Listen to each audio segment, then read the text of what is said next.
Hello and welcome to the Large and Unnecessary First Players Token podcast. This is episode 64. My name is Chris. I'm Euan. I'm David. I'm Pawel. Right, this is the missing episode 64. Is it? Yeah, this is the one that we failed to put out. So I was repressing like a weird urge to make a farting sound when you started the intro there. Did you? Yeah, I managed to repress it, which was quite good. I mean, I saw there was some strain on your face I there. was, I was kidding, you just wanted to go the minute you start speaking. Why? I don't know, to indicate a missing episode. Is that... We need some kind of code. Is that some sort of podcast etiquette? Yeah, I think you have to like botch the intro in some way. You've missed an episode. Yeah. You've got to handicap yourself. Exactly. It's already going badly. Make it worse. So yes, this is the episode that should have gone out last week. Well, it's beginning of this week. That week. The week beginning the 9th. Is it the 9th? One of the weeks. Probably. I mean, we should really know these things. Yeah. Yes, the 9th of October. The week beginning the 9th of October, there should have been a board games episode. This is it now. Oh. And it's now the 13th of October. So, there you go. So if you're listening It's to nice this to in place these things in the 2018, it doesn't matter. so yeah, I'm giving you those dates so you can judge us on how quickly we get this episode out. Some people are quite hung up on continuity. Yeah. Some people get really bothered by it. Yeah. They want no Generally, dates, time, comic book places. nerds. Aye, basically. And Chris. Me, nah, I don't care about that. Anyway, so we've got a few board games to talk about. We've got a couple of new ones. Yep, totally new. Yeah, ones that actually came out this year. We're going to talk about two new board games in one episode. That's pretty impressive for us. So we've got Dice Forge as the first one we're going to talk about, and later on we'll talk about Spirit Island, which is a lot of fun. I really like that one. Yeah. So Dice Forge, though, we'll talk about that one first. So that's who's Dice Forge by? Is that Libelou or whatever they're called? I'm not entirely sure. Hero Aid? Is that just the subtitle? Dice Forge. Section of by Instruction Manual. Is it Instruction Manual Games? Instruction Manual Games. Instruction Manual Game. It's by 2 to 4 players. The Active designer, player turn summary. the designer is 45 minutes. Now that's by Libelou. They also made Mysterium. Oh, They're right. the people that produced Mysterium. The designer is a person called Régis Bonacieux. Well done, Reggie. I don't think I've heard that name before. Let's have a look. Let's see. Let's Google Reggie. Let's stalk him online. Yeah. Oh, Seasons. Yeah. Did Seasons. Okay, anyway, Dice Forge. So, Dice Forge is a game of customisable dice. And that's at its heart. So, it's not customisable dice as in like ones that have been specially made for a game that with fixed sides. You're actually changing the dice as you go through this game, which is a really fun mechanic, and it's the one thing that drew me into this. Is the reason why I bought it. Yeah, you can't help enjoy just modifying your dice with it, making them more powerful as you go through. It's just Can we, because I've never seen something like this before, can we actually explain what do you guys mean by modifying the dice? well, you tear the faces off. yeah. Well, you exactly. literally rip them It's screaming amazing, from eh? the. They D6s, and they have, I suppose, they plastic sort of D6s with hollow external They've got side like a little walls. Lego What do we call slot it? that Yeah, you yeah. can. And you can on each actually side. punch in cardboard faces into those Well, they're D6s. plastic. Plastic. It's all I think plastic. everything plastic. Everything's Amazing. plastic. Spared no expense. Yes, and the whole game came pre-stickered, which I was really glad of. Yeah. Because having stickered up Commands and Colours games in the past, that's a nightmare. So I'm glad that these came pre-stickered. That was good thinking on their part. So the theme of this game, I mean, who cares? It's general magic and fantasy daftness. I mean, let's be honest, this isn't a particularly deep game. There's Nah. the thing that I sort of came away with, it was like, this is quite fun to play, but there isn't really a lot to it. You get 3 resources and you spend them on things, and then the game ends. And you've had a moderate amount of fun. A moderate amount of fun. Yeah, you've not gone overboard. You've enjoyed yourself with your dice. But yeah, essentially that's what it is. So it is 3 resources, isn't it? Yeah, you've got gold, which are yellow, the red ones, which are sun shards, and the blue ones, which are moon shards. Yes, and you start the game with 2 dice on which you can roll any of those things. There are also points. Yes, you have one face with two victory point face at the start as well. You start with 2 dice that each player gets 2 dice, and one's light coloured, one's dark coloured. That makes no difference whatsoever to the game. I think it's just to make sure that everybody gets the same dice at the beginning. But one of the dice has both the dice are mostly gold that are on them at the beginning of the game, right? Yeah. But one of them has a sun shard on it. I think so, yeah. And then the other one has a moon shard and a points thing on it. And it's like one. Yeah, and just one thing. Maybe 2s for gold. There might be 1 2 face. I think there's a 2 for experience or something. Yeah, and 2 points. Level. So these are your starting numbers. Yes, they're your starting dice, your starting numbers. And as you're playing through the game, you'll be rolling these dice and collecting resources, and then you'll be, like Euan says, you'll be spending those resources to get certain things. Yeah. Now, there's 2 things you can spend your resources on, really, though. Yeah. Because you spend your gold mainly on new dice faces, but you spend your sun and moon shards on cards. Now, at the beginning of the game, you put a little sort of a board thing on the table, and this board has slots for cards in it, and you have one. So actually, there are different types of cards you can use, so you don't have to play with the same cards in every game. You can replace certain cards with other types of cards. And I have to say that these cards and the board itself, and in fact just everything in this, the artwork on them is they're pretty good. It's a really, really nice game. It's all very pretty. Well, I mean, I guess that's part of the appeal of it. Really, it's a simple game, but it looks really nice. Very well presented. It looks good on the table. Yeah, even the box, the interior of it. So, like you say, you're using your gold to buy dice faces, but you're using your shards to buy cards. Now, the cards some of them give you ongoing effects, some of them give you one-off effects. In fact, Dave, you've got the sheet there. Give me some examples of what some of these cards can do.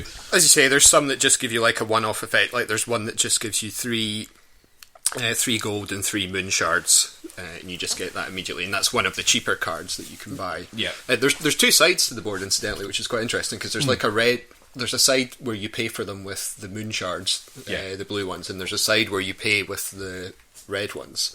And so there's other things. One of the interesting ones I'm just looking at is the one that extends your little board that you track your your resources on. It's called the Blacksmith's Chest. And that was quite an interesting one because it doesn't seem too exciting, but you play the game a little bit and then you find that actually it's quite or can be very important and almost essential. So I picked it up quite early, I think, when we were playing. And I picked it up quite late, and it was one of the stupid decisions I made during that game. But yeah, because there's a limit to how much you can carry over, if you like, of each resource, and it is quite easy to hit that. It happened to me several times during the game, and to my detriment, I think. And interestingly as well, you're not limited to one of each of these. Which is quite an unusual thing. So you could, if you were feeling particularly mean, buy up all the blacksmith chests early on and prevent other players from having them, which would be quite interesting. So there's lots of other ones. There's ones that just give you victory points. Those tend to be the more expensive ones, and they're just straight out big lumps of victory points. There's ones that give you re-rolls. There's one called Tenacious Boar, which is quite amazing. I'm not going to tell you what it does. You're obsessed with the Tenacious Boar, Dave. We didn't play with the Tenacious Boar in our game. The Tenacious Boar? I'm very upset. That gives you a special boar dice face. I'm not entirely sure what it does. There's 5 of them in the thing that give you additional dice faces. Yes, that's right. I don't know if you can actually play with all 5 in one game. They're on the back of that sheet, I think, Dave. Yeah, some of them are. You do various things, like you copy other dice that have been rolled, and what's the other ones?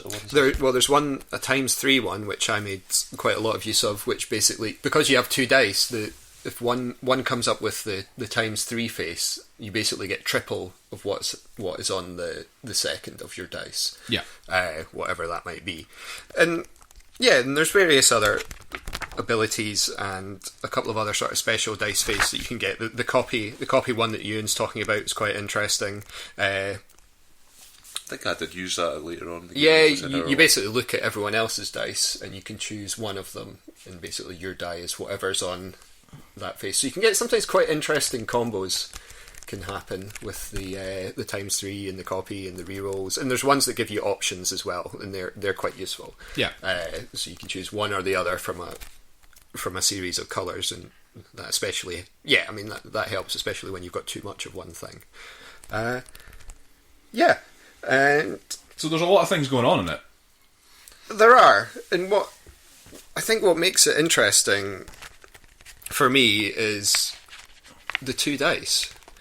I mean, it sounds silly, but it's very important that you have 2 of them. This wouldn't work with just one, because that's where some of the sort of tactics come in. Is you have to think very carefully about what you're going to put on each one. Like if you put the triple modifier on both your dice, so you chose to do that, there's a chance you roll it on both of them at the same time, and then you'll get nothing. Yeah. So there's all little things like that. So you're like, because like when I played, I had lots of. I was behind, so I went like all or nothing. So I put as many triples on one of my dice, and then I was trying to think what I would put on the other one. I was trying to put like big values of points and stuff, but it never quite came off. But that's the way I went. Whereas Euan went way more general. I think I just tried to pick up better stuff than what was on there and just gradually modify the dice so that, I tried to do, balance. One on each as I went on, so that I wasn't sort of like over stuffing one dice with better stuff and kind of. See, I went for more of a, once we got in the middle of the game and stopped, because there's an interesting progression in the game, I think, where at the beginning of the game you're like, gold's the most important thing to have. You want to get new dice faces, because you can only buy new dice faces with the gold, apart from the ones that you get from the cards, really. But if you want to get the one, like the dice faces that are going to give you like 2 or 3 sun shards, or moon shards or whatever, or even some bonus victory points or whatever, you're going to want to collect gold early on. And then you get to a point in the game where actually maybe getting some of those cards is much more important at that point. And then what I did was, when I got to the middle of the game, I tried to make... So I did something similar to what Dave did. I got one of the times 3 things, but put it on one of my dice, and then covered the other dice in victory point things. The problem was that I didn't roll enough of them to actually make a big enough difference to the game, because you won quite comfortably, if I remember right. I remember, yeah. And I don't know, because it was a mix of stuff, it was picking up victory points from dice rolls, because I did get a few of those like additional victory points things the faces put on, and just like picking up, because I started picking up cards probably a lot earlier than you guys as well. I seem to remember. Should point out that all the cards are worth some sort of victory points. So a couple of them are worth 0. But there are ones that, like Dave says, there are cards that do nothing that are just worth a lot of victory points if you buy them.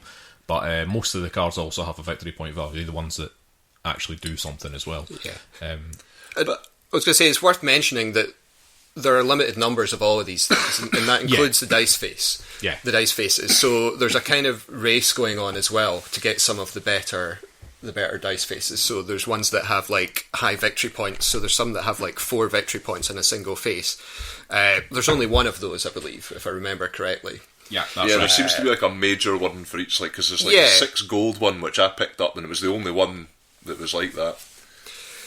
But again, they get more expensive as you get up into those higher numbers. So there is some like tactical decisions to be made. You do have to consider that, because you're like, which one will I take? And if I don't take that one, then the other people who are playing are probably going to take the other ones that are left behind. And it's a similar thing for the cards. There's 3 of each. They're not unlimited. Well, it's a number of players. Sorry, I beg your pardon. We played with 3, so.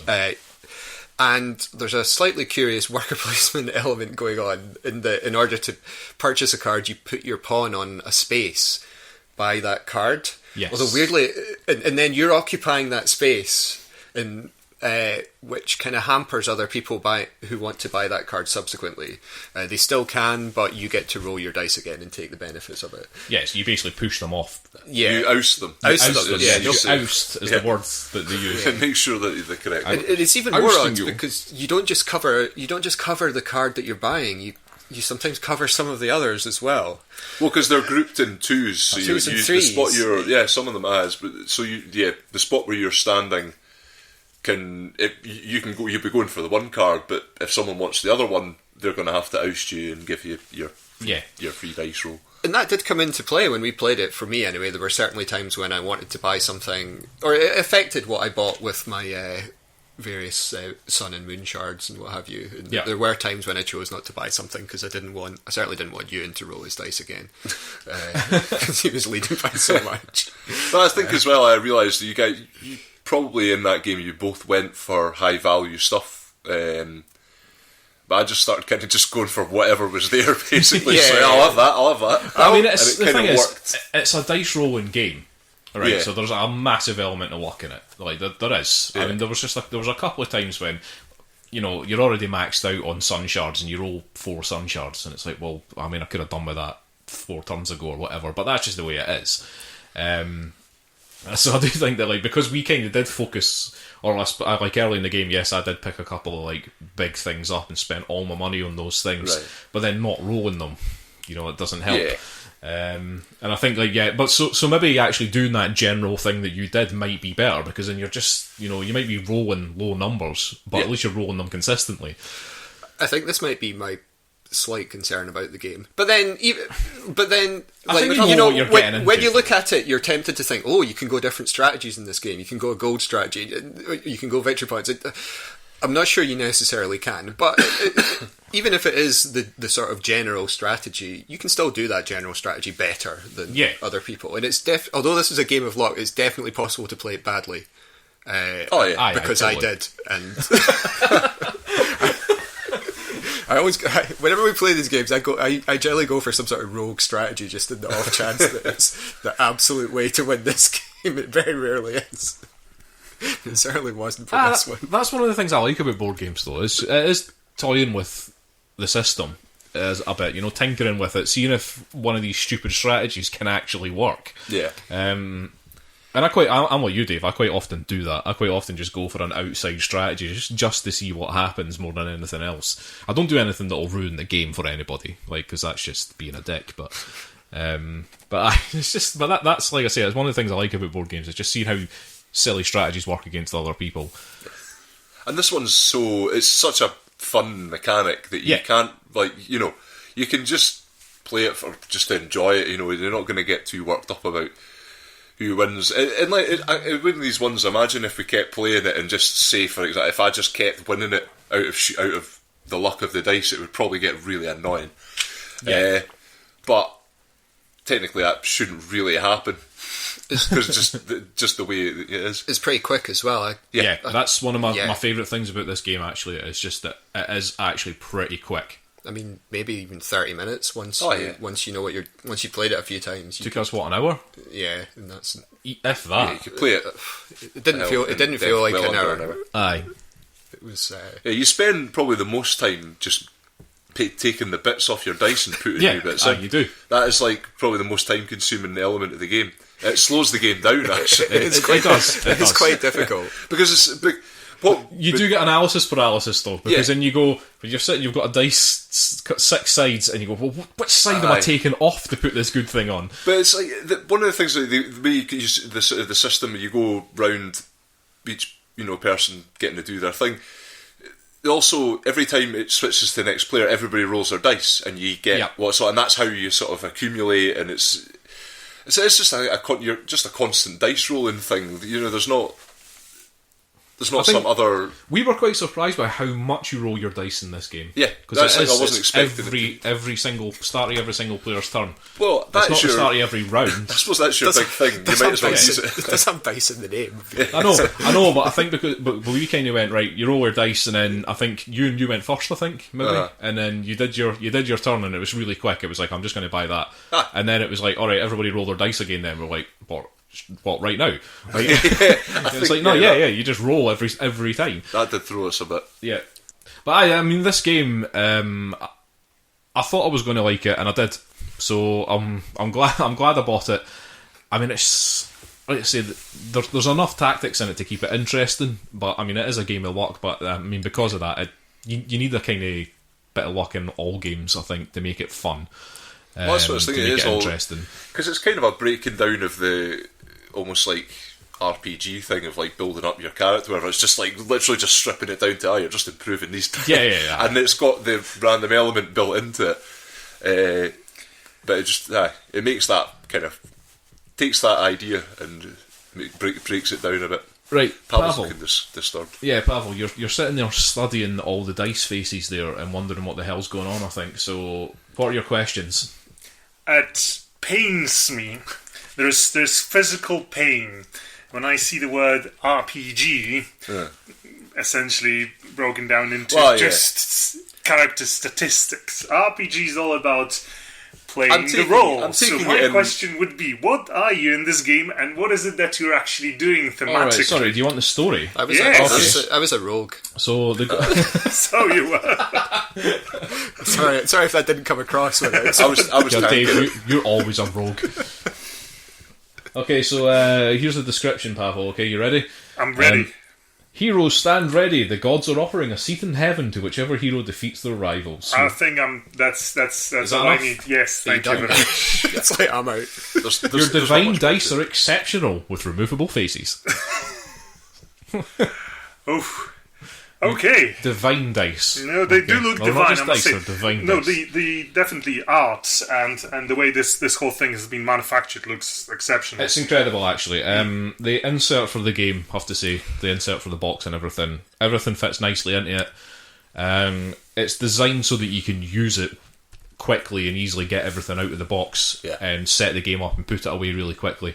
And actually, the little tray thing that all the dice faces come in is really nice as well. Just a sort of cardboard tray that they actually slot into so that they don't go all over the place, and it keeps them organised, and you can just put them back into that at the end of the game, and it goes into a sort of save folder. envelope. It's like a sleeve. Sleeve, that's it. Is it becoming more popular in board games nowadays? The organisers for tokens and cards? Organisers, there are certain. I mean, there are still Actually, no. companies. A lot of companies get it wrong. It's a really common complaint amongst the sort of more, what do you want to call them, the more hardcore board gamers. I don't know what the word is. The elites. I guess some games get it right. Yeah. But there are a lot of games that just don't. No. And quite a lot of the time, I do just throw these things out because they don't fit. You can't get the box lid closed with some of them. Now, there are companies out there that design inserts for games, for specific games. So, you can get an insert for Pandemic that'll fit everything into it. But this is a company that's charging you money for these things, obviously. But they are out there, and they do work, apparently. They have really good reviews and stuff. I think they made a much better improved one for Gloomhaven and things like that. Because that Gloomhaven box, it gets to a point, there is an organiser in that Gloomhaven box where you can put things, but then it gets to a point where you're just kind of like, just throw it in. just throw it in. I mean, it's good that they at least keep some of those decks of cards separate, but... but they're not separate enough as far as I'm concerned. They're still... like, every time we play Gloomhaven, I've got to go and separate all the cards out and figure out what's what. A monster thing would be nice. Oh, yeah. Somebody put all the map tiles. Yeah. It's the map tiles that are a nightmare. All over the place. So this is a game that definitely doesn't have that problem. No, this is the best insert I've ever seen. I haven't seen that many games compared to the rest of you guys, but certainly in my personal experience, I haven't seen one that's better. I mean, Time Stories is only is comparable. Time Story 1 is really good, but then that's just part of the. But everything fits in that insert, and it's really nice. Pavel's studying it now. What are your thoughts, Pavel? It looks like there are characters. It's very there. pretty. It's very. I mean, it's a very beige colour, but yeah, it works. It's functional, and that's what's important. But yeah, final thoughts then. Diceforge, Euan. Yeah, it's just a lot of fun. Warrants multiple plays. Yes, I think, and you could have multiple plays. Yeah, in one I think you could sit down and actually get a good few games out of this. I would quite happily have, like when we played it the other day, I've just gone I'd done another round of it, I think. But And because, I mean, like I said earlier on, you can swap some of the cards out and use different cards, so that the games are different every time you play them. So the replayability is there. Dave? Yeah, I'd agree. It's a really solid, quick game. I really enjoyed it. Pawel, is this something you'd be interested in playing, do you think? It's pretty. Is it not thematic enough for you? I mean, don't go in expecting anything deep. Yeah. It's a bit of fun, I think. It's designed to be a bit of fun, and it works as a bit of fun. Definitely good to have a quick game in our arsenal. I would agree. It's something you can just break out in between games, or if you've only got an hour left or something in your day, or your gaming day. If you spend most of your life rolling dice, it does have an appeal. These dice, they it's something new. I've never seen an actual dice They're with good, aren't they? removable faces. They're lovely. Okay, that's Dice Forge, which is by Libelud. Produced by Libelud, but designed by Reggie Bonacy. Okay, so time to move on to something a bit meatier. Yeah. A bit more thematic, and a totally cooperative game as well. So we played Spirit Island for the first time last week. Was last week, wasn't it? Yeah, well, a week and a half ago. Sometime. It was recent enough. So we played our first playthrough Spirit Island. This is, like I say, a fully cooperative game where they've kind of spun the whole European colonisation of of islands like on its head. A deliberate reaction to the amount of just It's- horrendously colonialist Yes. Euro board games there are. I mean, I guess it's the European tradition, isn't it? Like sachet into some Stick a foreign flag in. language. Yeah. This is ours now. So what's actually going on in Spirit Island is that you're playing as various gods, demigods, some sort of nature, forces of spirits. nature, that kind of thing. Spirits, yes. But, I think they are kind of described as sort of like demigods They're or like something nature. like that. They're nature spirits, aren't Nature they? spirits, yeah. But That kind of thing. Although one of them is like a human person. There's like elemental types. It's and an there's- elemental as well. It looks Yeah. phenomenal. So, yeah. And you are watching over an island, basically, which has got natives on it who are existing happily, and then all of a sudden the settlers turn up and they decide that they're going to try and take over the island. So you and the natives will be working together to try and get rid of these settlers. So it's an anti-immigrant game. That's interesting you've taken that from. Yeah, I mean, No, I was just going to say I absolutely love the concept, but I just Now, Pawel, you've been fingering those gods for a while. Do you want to read out some of the names of these gods just so we get an idea of how fucking cool this game is actually? Right now, so I'm holding my hands massive. I'm going to say character cards, which I'm assuming means this game has very non-symmetrical sort of characters that you pick. Some of these will be easier to play. Some of these are, it's indicated on the cards that the complexity is medium or high. All of them have completely different mechanics, which I don't even attempt to comprehend, but all of them have flavored text. Thank you so much. All of them have beautiful artworks. Yes. And absolutely epic names. So give us the names then. Right, so you can play this game. Oh, I love it. We need to play it. You can We play did play this it, game. Pawel. You weren't here. Can't believe you played it without me. Yeah, Pawel's catchphrase. Man. So I played as Ghost of Mossy Rocks. Wait, no. It's not Eddie's.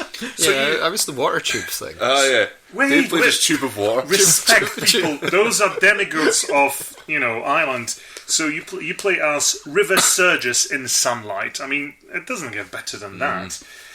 Or you get to play as Vital Strength of the Earth.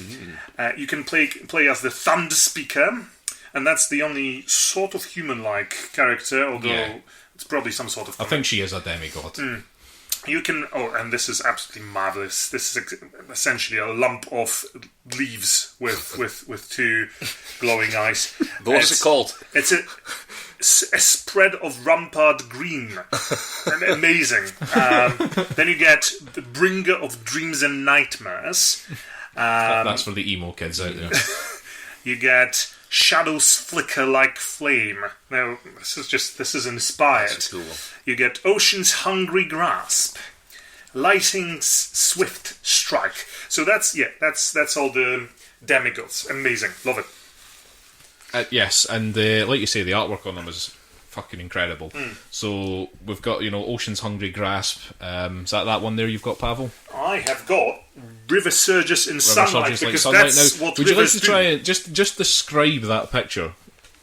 I'm going to say, and I'm not sure if all the artwork could be compared to it, but this looks like Studio Ghibli spirits from... It does look, it does look all like that. Yeah. But whereas Lightning Swift Strike is basically just it's like an eagle or a falcon or some sort of bird of prey made out of lightning. Yep. And only lightning. There's nothing else. So, we had quite enjoyed this game. We did. We really enjoyed this game. We really got into it.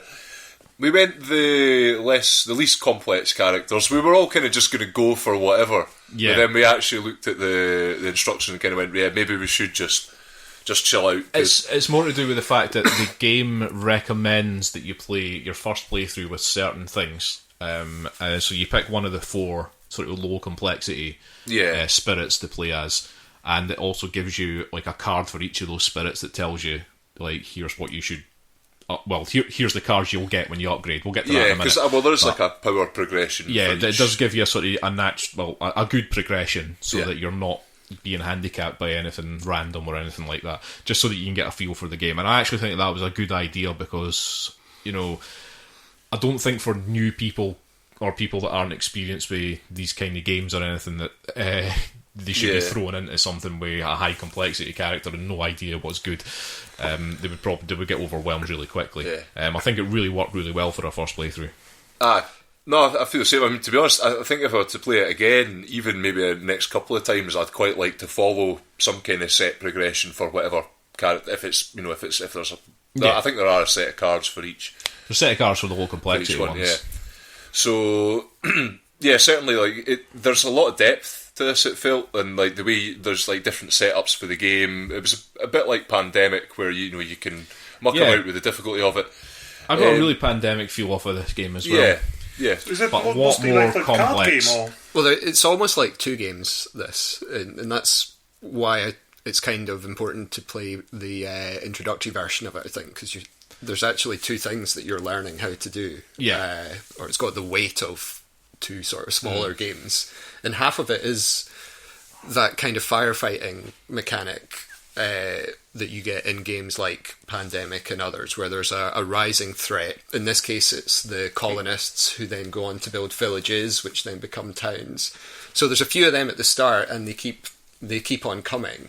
And you're, at the beginning of the game, limited in your ability to cope with that. And you cope with it through card play, which we can talk about in a sec. But so it's that thing, you build yourself up. So you're trying to build your characters and become stronger, whilst fighting the fire, whilst keeping the colonists at bay, a bit like the disease cubes in Pandemic or whatever in all these other games that are similar. So there's that side of it, which takes place on a nice board. Yes. I was certainly very enamoured with it. You were. You stared at it for a very long time. It's kind of amazing. Trying to put it together in various ways. It's made out of 4 tiles that then fit together. Like, you can fit all 4 of them together, or you can fit 3 of them together. Depends on the 3 players, or just 2 as well. Nice. And they were double-sided. But the reason I spent ages looking at it is because they're not symmetrical, the 2 sides, which I eventually figured out, which is quite interesting. Really... So one side of the map, which Pawel's looking at just now, is a bit more abstract, and it's broken up into all these different zones which are numbered, and they represent like forest or water or desert. Yeah. And as you play the game, you draw cards from a deck, a bit like the infection deck in Pandemic, and that will determine where the colonists spawn and how they spread and various other things that take place. It's an excellent metaphor for colonists. I mean, it works well. So there's one abstract side, but interestingly on the other side there's a thematic side, and they're not the same. Yeah, and it's got a more uneven Like one side has a things- sort of even distribution of the territories and where the colonists start, and then there's another side which has a thematic side where they're not evenly distributed. No, so you got a lot of mountain sectors together. Yeah. You get a lot of grassland sectors together, which is much like you say, much more realistic. Yeah. So for more of an advanced game, that Just a different way. for it, yeah, and that's quite nice. I think people will appreciate being given that option. Also, I believe I there's. think it's supposed to be harder though if you do Yes, it that way because of the way that the colonists spawn. I've seen another map for this as well, a non-modular one, which is even more thematic. What? And it's not shaped like an not in some sort of thing I saw online. Maybe a Kickstarter thing, possibly. I don't know if this was a Kickstarter game actually, but that sounds like the kind of thing you would get out of like Kickstarter. So. Yeah, it's an interesting aside because most of these sort of Euro-ish aspects of games are all about balance and having things evenly distributed. And it's kind of cool to see a game where there's an option to not have that as well. Yeah. So that's one half of it, is this spread which you're fighting against through the draw of the cards. What is it the colonists do? First they appear. They appear as little settler guys. Yeah, so you draw a terrain card, and that shows you where they're going to appear. So it could be like the desert, so they'll maybe appear in the desert. But then, rather than just that card being gone, it shifts down into the next stage, which is going to be what happens next turn when they build. Yeah, which means if they're still there and they're still in this desert area, because this is a desert area, they'll build like a town, basically. Or if there's already a town, they'll build a city. But that's only if they're in the desert area. And so you do that, but also you draw a new terrain card for where they're going to explore as well, and that'll be somewhere else. So the next turn they're going to build in the desert, but they're going to explore in the forests. Again, creeped already. Third time, awesome. shifts down again, so the desert card will now be in the Ravage section. Yeah.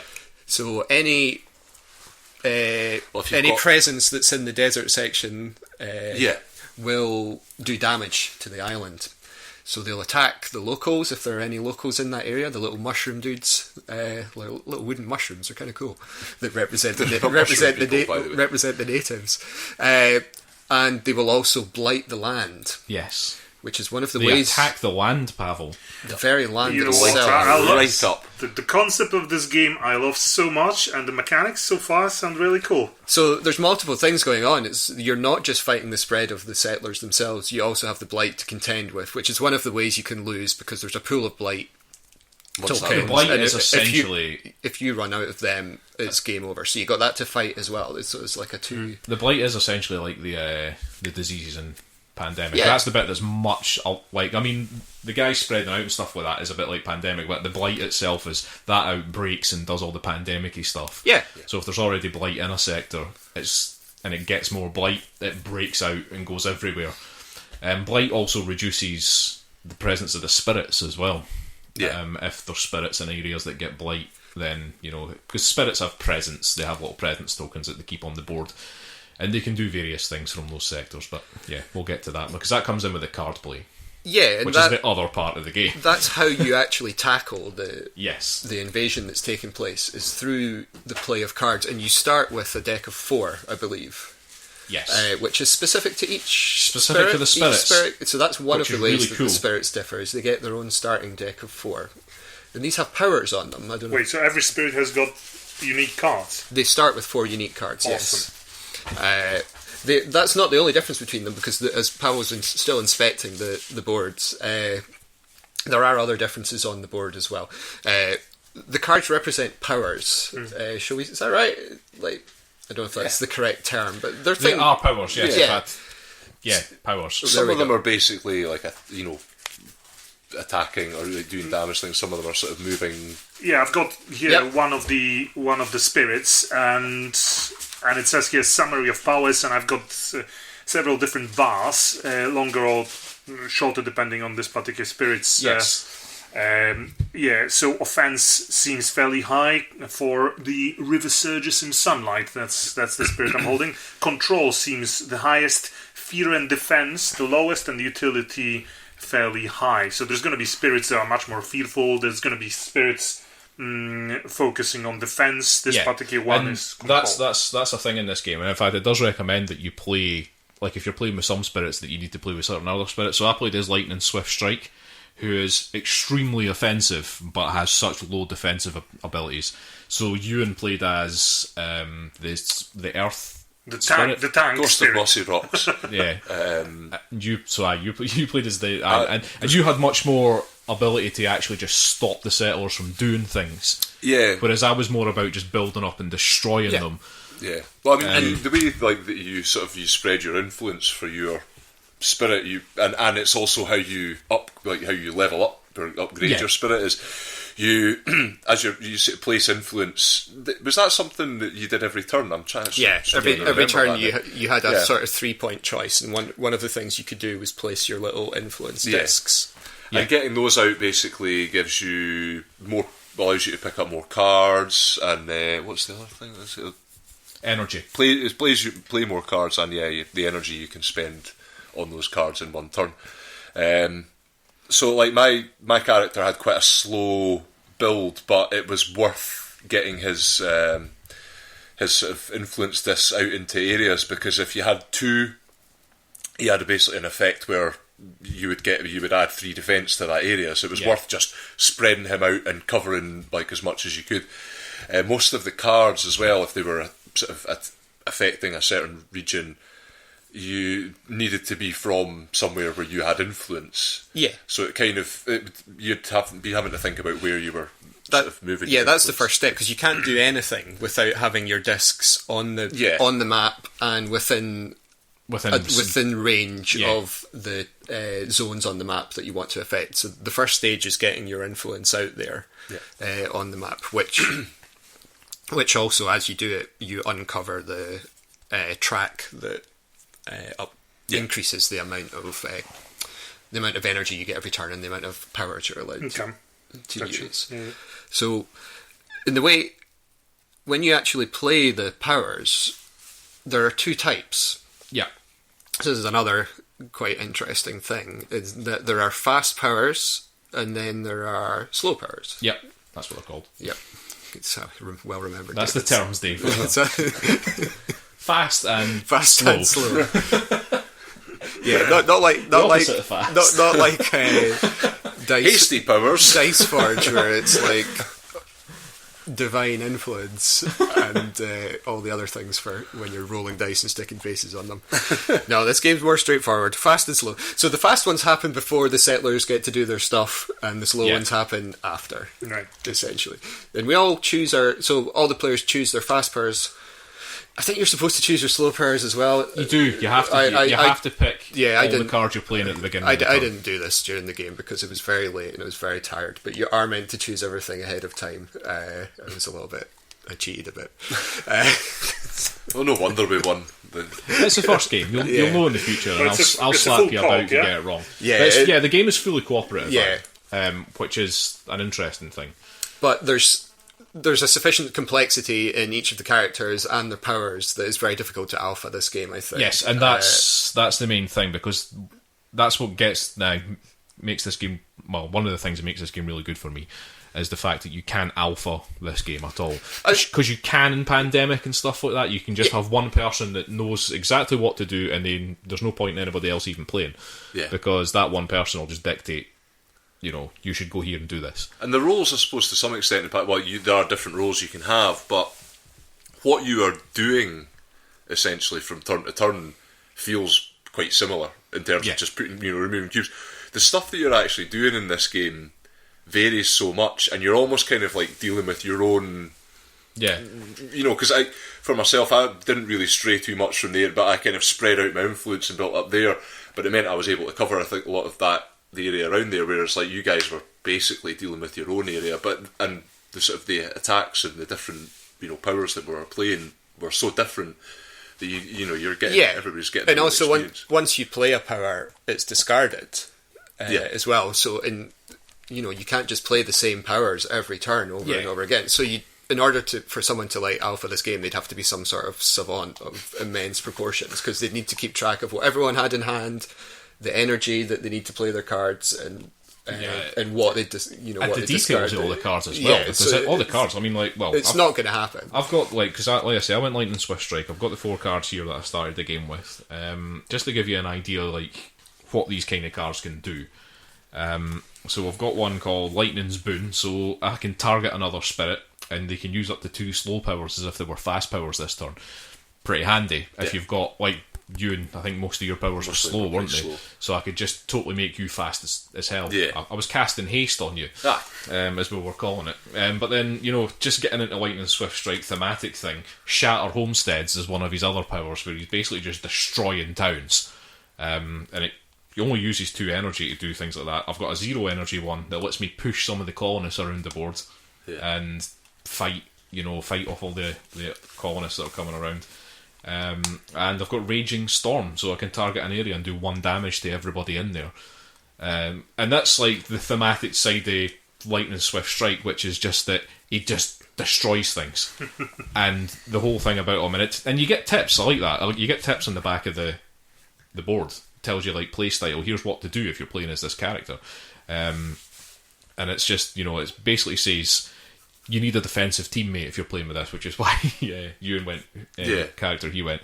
And you should just use big burst things, so, like, save your energy up and then just do 1 big attack rather than trying to do small attacks all the time, because 1 big attack is much more effective for this character. But then you've got Euan's character who does, you've got things, guard the healing land, you can remove blight, and then defend that area quite heavily. When it's defend 4, that's a lot of defence points. There's not a lot of stuff that we found in the game that lets you remove blight, from what I remember, so that was like... So it's a really handy thing, Not that I used it an awful lot. It might be in other characters that there's a bit more.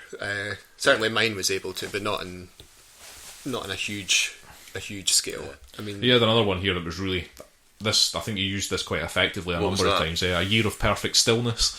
Where, I was constantly using the invaders skip all actions in the target land this turn. Yeah. So you were just really stopping invaders. You weren't really killing them, but you were completely stopping them from doing anything. I got 2 of the powers that I sort of unlocked later on. There was one of them that basically, the first one I got, it was annoying me because I kept trying to use it and not really getting the full benefit of it, and it was basically the normal attack on it was you do 2 damage in the target area, then you had to have one of the village, like your islanders' huts there.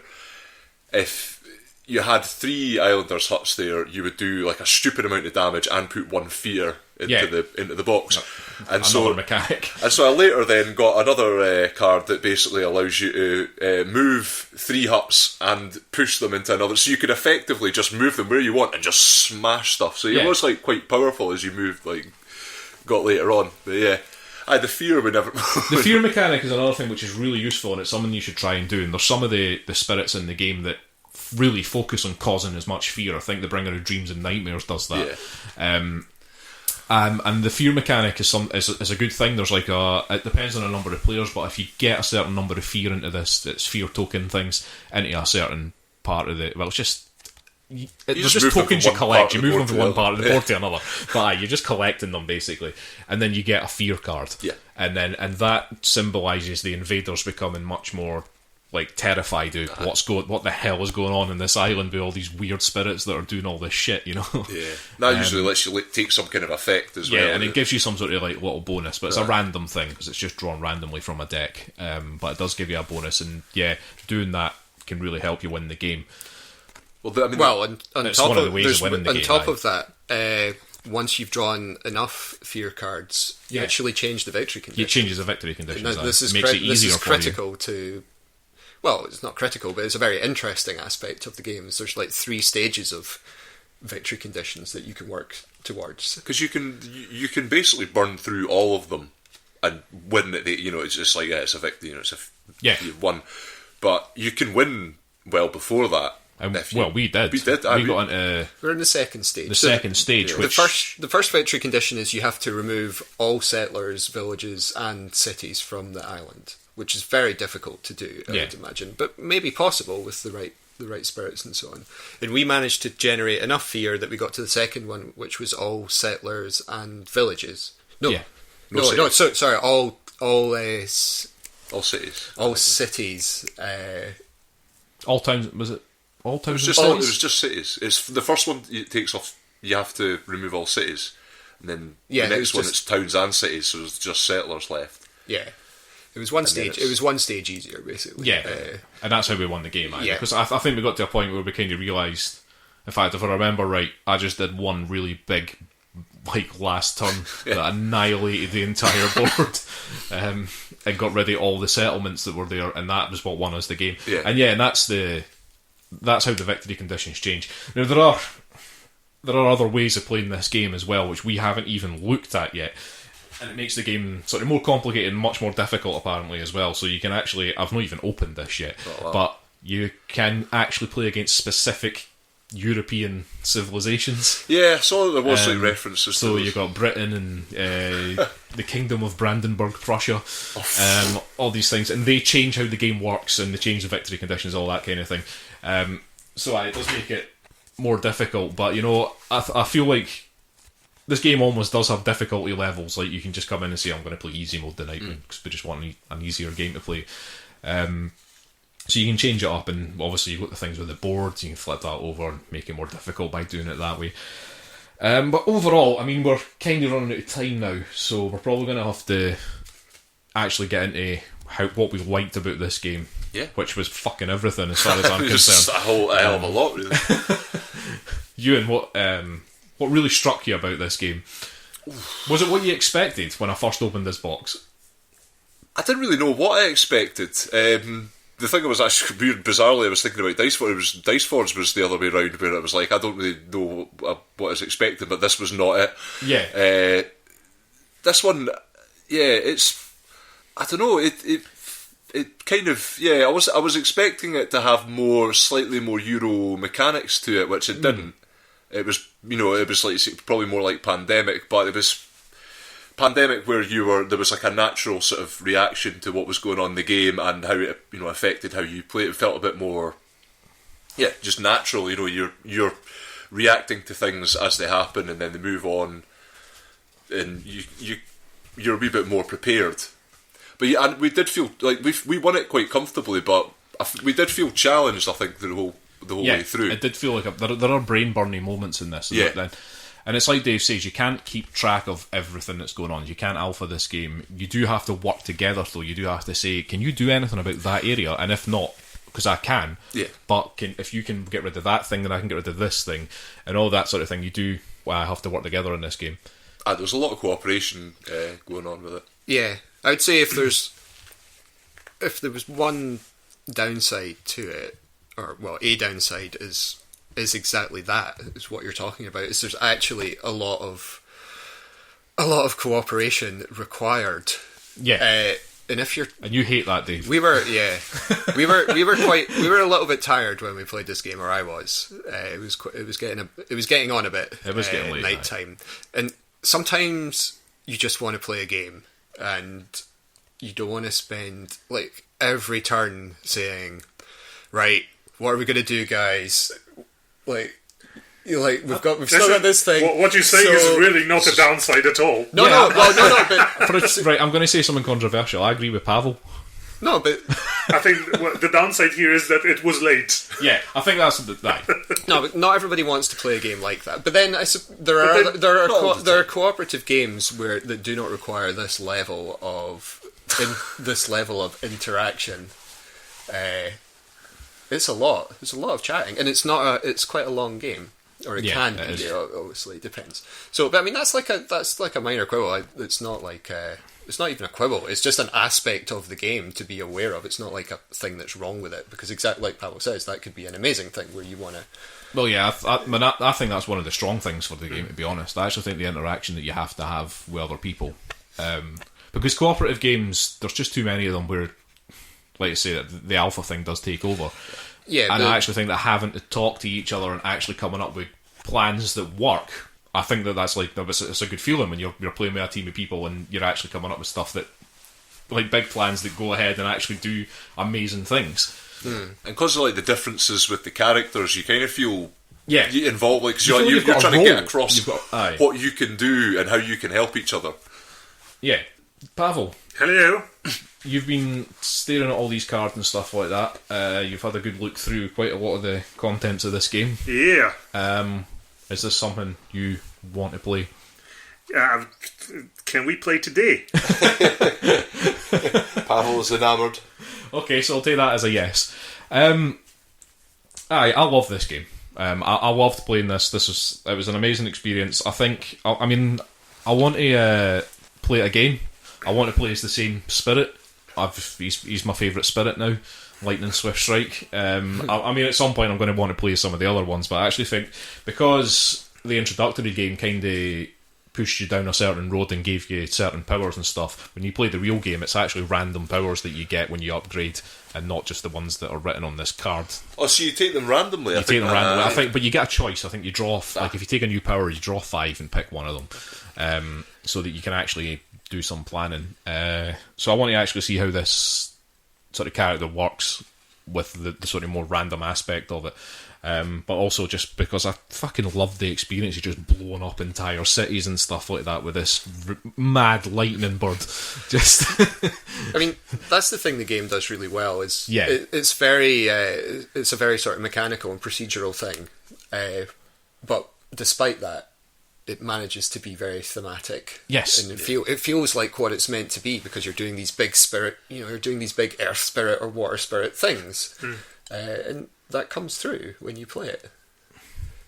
Yum. So big thumbs up. It's probably one of the best board games I've played this year, I think. Spirit Island. I think Gloomhaven's probably probably at the top of the list.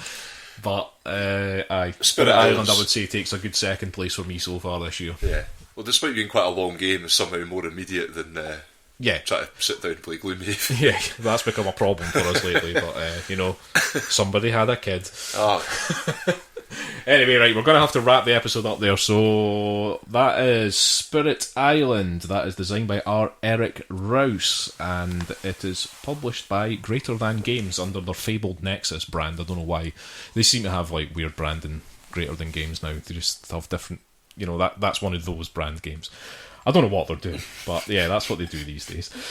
So that was episode 64. We will give it all our internet stuff. If you want to email us, ask us some questions and stuff that we can answer on the podcast, and we've proven we will do that. If you go back a couple of episodes, we had one. That's firstplayertoken@gmail.com. It's FIRST Player Token. You can find us on Facebook, Twitter, SoundCloud, iTunes, YouTube. We have a website. We have a PSN community.